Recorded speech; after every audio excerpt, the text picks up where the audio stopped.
कोपरगाव बस स्थानक व ग्रामीण रुग्णालय स्वच्छता मोहीम 6 टन कचरा संकलन।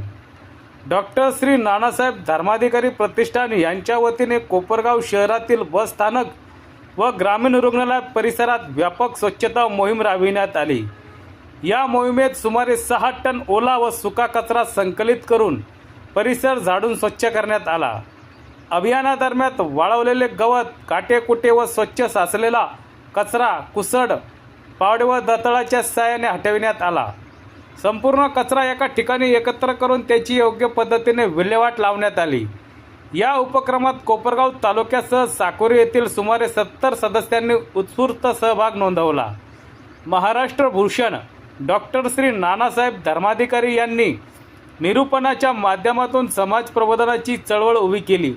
समाजातील प्रत्येकाने परोपकाराची भावना जोपासून देश व समाजाप्रती आपले देणे फेडावे असा संदेश त्यांनी दिला।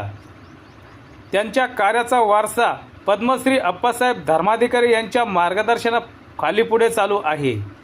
प्रतिष्ठानतर्फे स्वच्छता अभियान, साक्षरता अभियान, आरोग्य शिबिरे, वृक्षारोपण, रक्तदान शिबिरे, जल पुनर्भरण, नोकरी व व्यवसाय मार्गदर्शन अशा सुमारे 35 ते 36 विविध समाजोपयोगी उपक्रम सातत्याने राबविले जात आहे।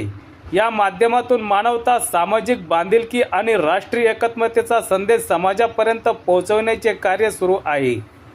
प्रतिष्ठानच्या या स्वच्छता अभियानात बस स्थानकाचे लेखाकार मिलिंद कोपरे, वाहतूक निरीक्षक अमित हंपे, लिपिक विशाल गुंजाळ, ग्रामीण रुग्णालयाचे सुजय मगरे, आनंद पाटील, सचिन जोशी, रामेश्वर इंगळे, योगेश कोळी, विजय शिरसाट, उत्तम मस्के, संदीप लालबेग तसेच पदाधिकारी व बांधव सहभागी झाले होते।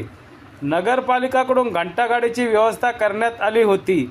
शहरातील नागरिकांनी या मोहिमेचे कौतुक केले आहे। सत्य एक्सप्रेस न्यूजसाठी रवींद्र जगताप, कोपरगाव।